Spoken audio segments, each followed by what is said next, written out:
B'ezrat Hashem, on continue le Chok HaEmuna, on est le 22 Cheshvan, le jardin de la foi. Biad Adam à l'épaula, je ne veux pas tomber dans les mains des hommes. Je veux tomber dans les mains d'Hachem, je ne veux pas tomber dans les mains des hommes. Un homme qui se trouve dans un danger, que devant lui il y a un fossé, et que derrière lui il y a des gens qui le persécutent, qui veulent le tuer. Un peu ce qui s'est passé à la mer Rouge, le verset de la mer Rouge. Eh bien, il vaut mieux qu'il saute dans le fossé plutôt que tomber dans les mains des hommes qui veulent le tuer. Comme David Amelech, il a dit à la Vachalom, Ni pelana biad Hashem, quand il a les slichot, tombons dans les mains d'Hachem, parce que la miséricorde d'Hachem, elle est infinie. Je ne veux pas tomber dans les mains des hommes, disait David Amelech, je veux tomber dans les mains d'Hachem. Parce que Hachem, c'est mon père, il m'aime, Hachem, il a une sauf. Là, c'est marqué, c'est pas David Amelech. Ici, c'est David Amelech, c'est marqué dans Shmuel. Dans Shmuel, je crois que dans Shmuel Aleph, dans Shmuel Bet. Là-bas, c'est un verset que David Amelech, il a dit, qui est marqué dans Shmuel Bet. Et en réalité, c'est pour la même raison que ce qu'on avait vu dans les pages précédentes, que lorsqu'un homme, il a foi que maintenant il se tient devant lui un danger naturel, une maladie par exemple, et bien à ce moment-là, la personne, elle va se tourner uniquement devant un Kadosh Baruch Hu, ou bien elle va se tourner elle va se reposer que sur un Kadosh Baruch Hu, et elle va se mettre à crier de toutes ses forces à Kadosh Baruch Hu, Hashem, sauve-moi, Trachem Alay. À ce moment-là, Hashem, il va attirer sa providence sur lui, il va lui faire un miracle. Mais lorsque maintenant on se retrouve dans une confrontation avec un danger, avec des hommes qui sont en face de nous ou un autre homme qui est en face de moi, qu'est-ce qui se passe? Eh bien, la personne, elle va mettre tous ses efforts en regard de l'homme qui est en face de lui. Et il ne va plus lever les yeux vers Kadosh Baruch Hu, il voit un homme. Donc il agit avec l'homme qui est en face de lui. Quelqu'un qui le fait souffrir, je vais gérer cette situation avec cet homme-là. Et du coup, Hachem, il n'exerce plus sa providence complètement sur lui. Parce que tu ne fais plus cas d'Akadosh Baruch Hu dans cette situation. Et alors, Chas Veshalom, tu peux tomber dans les mains de tes ennemis. Et à plus forte raison, si une personne maintenant, elle oublie complètement la réalité d'Akadosh Baruch Hu, que c'est Hachem qui a organisé toute la situation, et que tu vois devant toi qu'une personne, ton mari, ta femme, tes enfants, ton patron, le policier, alors à ce moment-là, Hachem retire complètement sa providence, et c'est une évidence que tu vas tomber dans les mains de tes persécuteurs, que Dieu nous en préserve. Donc, ne pas oublier que on n'est pas en train de mordre le bâton. On doit se rappeler qu'il y a quelqu'un qui tient le bâton et que celui qui tient le bâton, c'est Akadosh Baruch Hu. Akadosh Baruch Hu, il nous aime. Donc, ne soyons pas comme des chiens qui mordent les bâtons, mais comme des hommes qui sont conscients qu'on est des fils d'Akadosh Baruch Hu. Et donc, de parler à Hachem, même quand il y a des souffrances, avec d'autres personnes en face de nous. On continue avec le jardin des louanges. Sur quel mal remercier? Si tu poses la question par rapport à ce qu'on a vu hier, comment c'est possible que les patriarches, ils n'ont pas remercié sur le mal? Tu vas me dire quoi? Nos ancêtres, Abraham, Isaac et Jacob, ils n'ont pas remercié sur le mal. Alors, le Grifficher, dont on a vu le commentaire hier, il nous explique que ce que les patriarches n'ont pas remercié sur les mauvaises nouvelles, sur les mauvaises choses, c'est pour un niveau extraordinaire en réalité. C'est parce qu'ils étaient à un niveau de perception tellement grand qu'ils ne voyaient aucun mal dans ce qui traversait dans leur vie. Même dans les souffrances, que nous on appelle ça des souffrances, ils ne voyaient pas le mal. Ils voyaient tout simplement que tout est pour le bien. Donc, il n'y avait pas pour eux de dimension d'aller remercier sur le mal. Et pour comprendre et mettre en évidence cette dimension-là, on va voir une histoire qui est rapportée avec les élèves du Maguid de Mezerich. Les élèves du Maguid de Mezerich, Shalom Shalom, ils sont venus le voir une fois, ils lui ont dit, explique-nous, je t'en prie, Rabbi, explique-nous la Mishnah dans Brachot, chapitre 9, là-bas, Mishnah 5, c'est marqué, un homme, il se doit de louer Hachem, donc de remercier Akadosh Baruch Hu sur le mal, comme il doit bénir Hachem sur le bien. C'est une preuve méfouréchée de la Mishnah, de la Torah orale. On doit remercier sur le bien comme sur le mal comme sur le bien. Explique-nous, on ne comprend pas cette Mishnah, elle est bizarre. Qu'est-ce qu'il leur a dit le Maguid? Son mérite nous protège. Il lui a dit, vous savez quoi, c'est mieux que vous vous tourniez plutôt que vous me posez la question à moi. Allez voir Rabbi Zusha Tzadik. Et lui, c'est sûr qu'il va vous expliquer cette Mishnah d'une manière, comme il faut. Donc les Talmidim, mes élèves sont partis voir Rabbi Zusha et ils lui ont dit, Rabbi Zusha, le Maguid nous a envoyé pour que tu nous expliques la Mishnah. Qu'un homme, il doit remercier sur le mal, louer Hachem sur le mal comme sur le bien. Et là, Rabbi Zusha, il s'est étonné, il est tombé de haut. Il a dit, quoi? Le Maguid, il vous envoie vers moi pour que Zusha, il ne s'appelle pas Rabbi, il s'appelle Zusha, pour que Zusha, il vous explique cette Mishnah-là, précisément celle-là. Mais justement, cette Mishnah, elle reste encore imperméable à mes yeux, je n'arrive pas à la comprendre jusqu'à aujourd'hui, cette Mishnah-là. Je n'ai jamais réussi à comprendre de quel mal on parle dans cette Mishnah-là. Est-ce qu'il y a du mal dans ce monde? Il ne m'est jamais arrivé de mal dans ma vie. Tout a toujours été bien dans ma vie. Comment je peux vous expliquer une Mishnah aussi étonnante? Voilà, c'était la madriga de nos Havot. C'est pour ça que nos Havot, ils ne remerciaient pas sur le mal, parce que pour eux, ça n'existait pas le mal. Tandis que Léa, elle, quand elle a eu Yehuda, elle a compris que toutes les souffrances qu'elle vivait comme des souffrances jusqu'à présent, elles étaient Kedaï, elles étaient bien pour elle, pour qu'elle puisse avoir Yehuda, qui est un quatrième enfant, qu'elle a pu avoir en réalité plus que tous les autres matriarches, et avoir à la fois la Keuna, les Kohanim, les Lévi'im, les rois d'Israël, le Mashiach qui va descendre d'elle. Donc, quand elle a pris conscience que le mal, c'était pour le bien, elle a remercié sur le mal, comme sur le bien, mais les Avot, après, c'est la première qui a remercié sur le mal. Mais les Avot, ils ne remerciaient même pas sur le mal, parce que pour eux, tout c'était bien. Vous avez une autre dimension extraordinaire pour Hachem. Donc, on continue avec le livre à travers champs et forêts pour faire minimum notre heure d'Idvolut aujourd'hui. Merci à Hachem. De là, de ce qu'on a vu hier, cette promesse extraordinaire que Rabbi Nachman nous fait pour celui qui fait une heure d'Idvolut, avec la plus grande simplicité, avec toutes les réparations que ça contient, eh ben, on doit tous prendre un grand chizouk pour commencer au moins maintenant aujourd'hui à faire 60 minutes ininterrompues d'Idvolut sans rien faire d'autre. Véritablement, c'est un travail divin qui est très facile, très agréable pour chacun d'entre nous. Est-ce qu'il y a quelque chose de meilleur que de pouvoir rencontrer le roi des rois qui a toutes les possibilités entre ses mains? On donne un rendez-vous avec le roi des rois et qui veut et qui peut tout solutionner. Si le roi va nous aiguiser un peu cette image de manière extraordinaire. Si maintenant on t'invitait, on te rendait un rendez-vous pour 1 heure en personnel, en perso, privé, avec le plus grand des chatranim, celui qui fait les rencontres conjugales pour faire des mariages religieusement, on fait des rencontres. On passe sur quelqu'un qui fait des rencontres. Donc si maintenant le bonhomme il est célibataire, on te donne le meilleur, le top numéro 1, 1 heure avec lui en privé, pour trouver la meilleure femme qui correspond à toi exactement sur tes critères, etc. Est-ce que tu renoncerais à ce rendez-vous-là? Si maintenant on te donne la possibilité d'être 1 heure avec le plus grand millionnaire du monde et de donner tout ce que tu as besoin, est-ce que tu gaspillerais de ne pas aller faire cette heure-là de rendez-vous? Si maintenant on te donnait un rendez-vous 1 heure avec le plus grand ministre du logement, qui peut te solutionner tous les problèmes de trouver des maisons, etc. pour toi, est-ce que tu serais paresseux de ne pas aller faire cette heure-là de rendez-vous avec lui alors que tu as besoin d'avoir une maison? Si maintenant on te donnait un rendez-vous avec le plus grand des professeurs de la médecine du monde entier, qui a toutes les remèdes à toutes les maladies, que tu as un problème de maladie, que tu nous en préserves, est-ce que tu n'irais pas le voir pendant cette heure-là? Si maintenant on te donnait 1 heure de rendez-vous avec le meilleur conseiller en termes de paix conjugale, qui a la plus grande réussite dans le monde, 1 heure de rendez-vous privé avec lui gratuit, tu ne vas pas le voir alors que tu as des problèmes de couple? 1 heure de rendez-vous maintenant on te propose avec le plus grand conseiller dans l'éducation. Et toi, tu as des enfants et ce n'est pas évident. Tu n'irais pas le voir, c'est gratuit, tu as 1 heure pour. Tu accordes 1 heure gratuite, tu ne vas pas le voir. Si maintenant on te donnait 1 heure avec le plus grand des psychologues, qui connaît tous les secrets de l'âme humaine, qui peut réparer tous tes problèmes, toi tu as des problèmes psychologiques, tu n'irais pas le voir? Tout le monde a compris que la réponse à cette question, elle est évidente et qu'il n'y a pas besoin de réfléchir, que tout le monde irait prendre cette heure-là, cette occasion en or, c'est une occasion rêvée pour solutionner tous les problèmes de ta vie. Tu n'irais pas, mais évidemment que tu irais.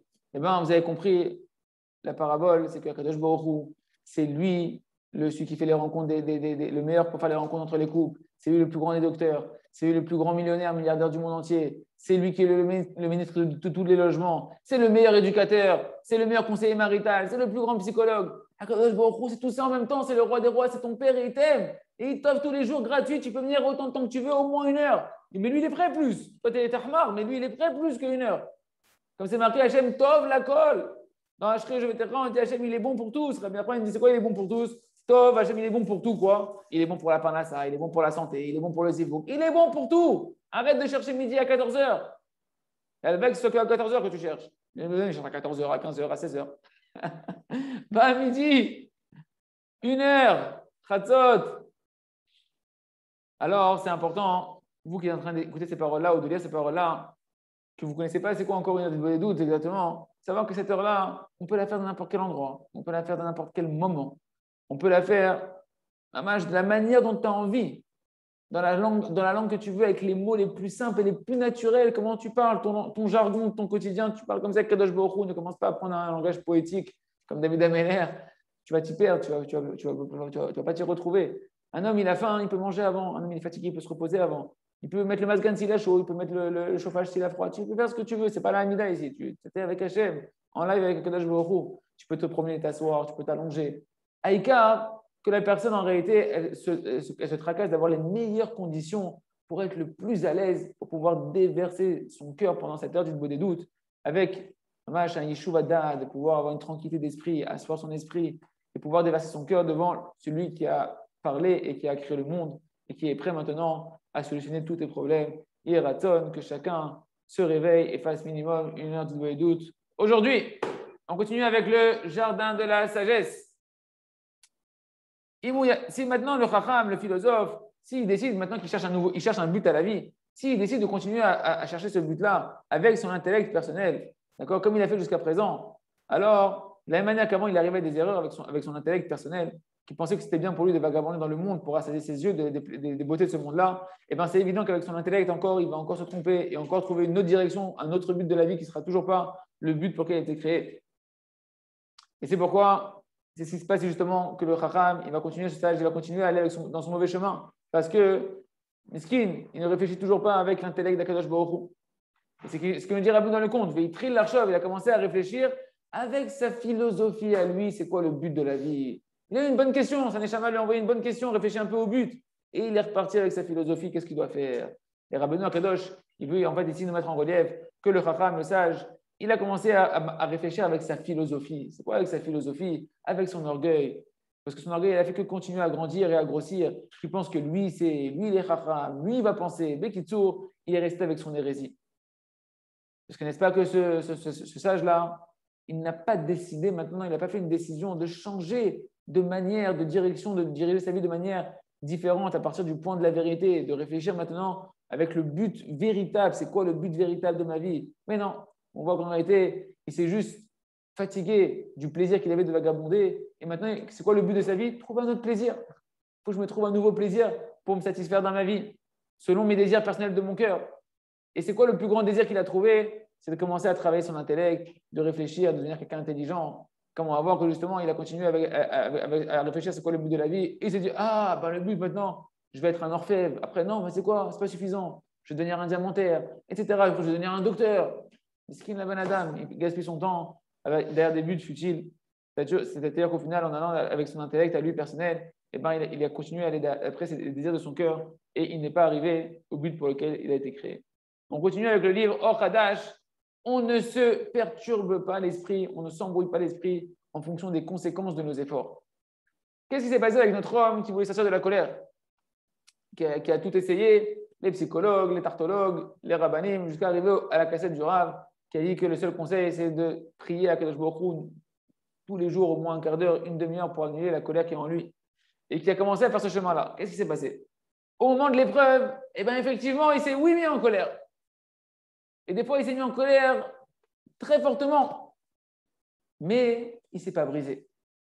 Parce qu'il se rappelait sans cesse les paroles qu'il avait entendues, toutes simples, dans la cassette du Rav, chez la Marouche et Yahé, Rabbi Omori, qui disait là-bas que lorsqu'un homme il prie et qu'il demande de l'aide à Kadosh Baruch Hu quotidiennement, un vrai moment par jour, un quart d'heure, une demi-heure, tous les jours minimum, sur le même sujet que Hachem il demande de lui, de ne pas se mettre en colère, il n'y a aucune rigueur céleste sur lui, il n'y a aucune accusation sur lui parce qu'il fait le maximum de ce qu'il peut faire. Il dit, et même si personne ne lui avait promis des conséquences jusqu'à présent, personne ne lui a promis qu'il allait avoir des résultats, tout ça, on va dire des résultats. Mais il sentait que ce chemin-là qu'il était en train de prendre, de prier tous les jours, même s'il n'y a pas de promesse de résultat, il sentait que c'était un vrai chemin. Et que lui, il sentait qu'il faisait vraiment le maximum de ce qu'il pouvait faire. Et que sa mission qu'on lui a demandé de faire, eh ben ça, il y consacrait tous les jours un vrai moment de prière à Kadosh Baruch Hu pour faire sa mission. Et qu'il faisait sa part. Et qu'il mettait tout son cœur, toutes ses volontés, toutes ses prières. Et que plus que ça, il ne pouvait pas faire. Le maximum, il le faisait. Et il savait qu'il n'avait qu'une seule chose à faire. Revenir chaque jour, recontinuer à prier. Et recommencer à prier. Recommencer à prier. Et entre-temps, attendre patiemment avec le sourire la délivrance d'Akadosh Baruch Hu. Et qu'est-ce qui s'est passé? C'est ce qui s'est passé malgré les chutes qu'il avait. Il continuait à se renforcer dans la prière tous les jours. Et il ne s'affaiblissait pas. Il n'affaiblissait pas sa volonté en fonction des résultats qu'il voyait qui tombaient encore. Tu vois, ça fait 2 semaines que je prie, je tombe encore dans la même trait de caractère, laisse tomber, ça ne vaut rien. Non, homme, je continue. Moi, on me demande de quoi faire des efforts de prier, je prie. Et je tombe, j'en ai rien à faire que je tombe. Moi, je fais ma part, il n'y a pas d'accusation sur moi, je continue. Et finalement, au fur et à mesure du temps, eh ben, les résultats, ils ont commencé à venir. Comme c'est marqué dans Brachot, Masechet Brachot, page 32, tout celui qui allonge ses prières, Ces prières ne reviennent pas vides. Hachem lui répond aux prières, mais il faut tenir bon, il faut être patient. Au début, il a vu qu'il a commencé un petit peu à s'améliorer, à se renforcer son mauvais penchant de la colère, à être un peu plus calme. Et il a vu que même lorsqu'il tombait dans la colère, eh ben, beaucoup plus rapidement qu'avant, il arrivait à se relever. Il arrivait à faire un nouveau départ beaucoup plus rapidement qu'avant, de sortir de la colère beaucoup plus rapidement qu'avant. Et la chose la plus importante, c'est qu'il a vu que concrètement, il était tout le temps Bessimcha. Constamment, il était en train de remercier Kadosh Baruch Hu sur chaque petit effort, petite progression qu'il était en train de faire. Et il a vu concrètement, jour après jour, que cette écorce terrible de la colère qui enfermait son cœur, qui ne laissait pas son cœur s'exprimer, elle a commencé à se briser, qui commençait à garder un peu plus de sérénité, un peu plus de calme, même dans des moments où il y avait des vraies épreuves de colère. Et il nous dit que, avant d'avoir entendu le disque, d'accord, et tu sais, justement, il a dit, les KM, oui, et avant d'écouter la cassette du Rav et d'accomplir ce qui était marqué dans la cassette du Rav, il était arrivé quasiment au vrai désespoir. Il pensait que Mamash, sa colère, c'était un problème génétique, qui était nature indéfectible. Il ne peut pas, c'est ma nature, je suis créé, c'est dans mes gènes. Et je ne peux plus la changer, j'ai tout essayé, ça fait des années que j'essaie de changer, j'ai toutes les solutions, je n'arrive pas. Et voilà que, de manière merveilleusement extraordinaire, eh ben, il se passe un miracle devant ses yeux. Il voit avec ses propres yeux que le seul chemin qui peut l'aider et qui fait des vrais changements dans sa nature, eh ben, c'est ce chemin-là de prier tous les jours, d'avoir une volonté forte et chazak dans un seul sujet tous les jours. Et plutôt, il a vu un miracle, un changement de la nature, un miracle surnaturel s'opérer à l'intérieur de lui. Et évidemment, eh ben, au fur et à mesure, après les premières réussites qu'il a eues, eh ben, il a de réussir à commencer un petit peu à casser cette mauvaise caractère de la colère. Il venait à chaque fois voir le Rav, rencontrer le Rav, demander des conseils au Rav pour que le Rav il l'aiguise et qu'il le guide un peu plus comment travailler dans la prière pour avoir des résultats. Et c'est ça l'importance d'aller voir les tzadikim pour leur demander comment prier, comment mettre en application ce qu'ils nous ont dit. Pas juste rester avec ce que j'ai entendu, c'est bon, je mets tout ça en pratique. Non, il faut aller voir les tzadikim, ils vont te dire comment aiguiser. Le Rav, il l'a guidé, il le dit, va dans le jardin de la foi. Là-bas, j'ai écrit un chapitre spécial sur la colère.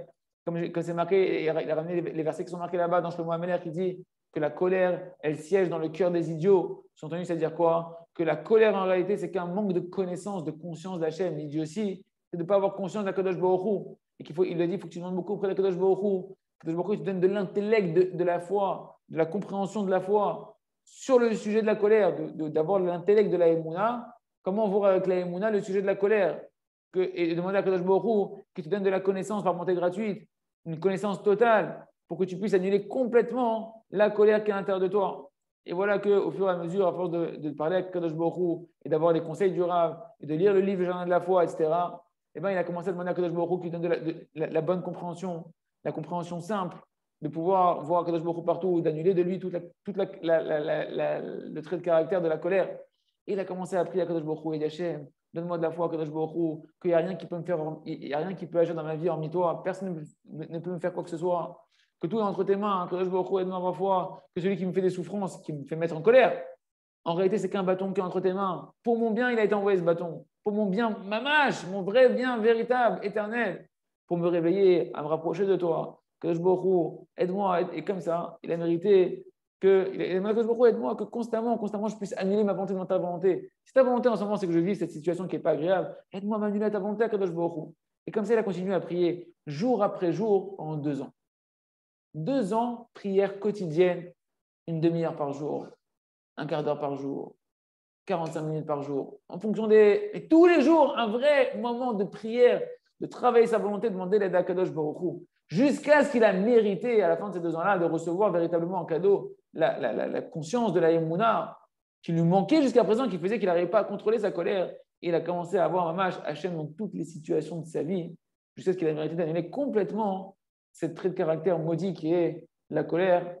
Et Ratzon Shiniski Hachem de commencer à percer le secret de la vie qui fait changer la vie d'un homme, qui est le travail de la volonté, mais d'une volonté forte et puissante qui est canalisée tous les jours dans un vrai moment de prière sur un seul sujet, même si ça va prendre 1 an, même si ça va prendre 2 ans, même si ça va prendre 10 ans, tu fais ta part, tu seras récompensé là-dessus, il n'y a pas de rigueur sur toi, on te juge sur toi, toi tu es méritant, et tu vas voir des vrais miracles, c'est que tu vas changer, Imertse Hachem, et donc ta vie va changer pour le bien, Chazak, et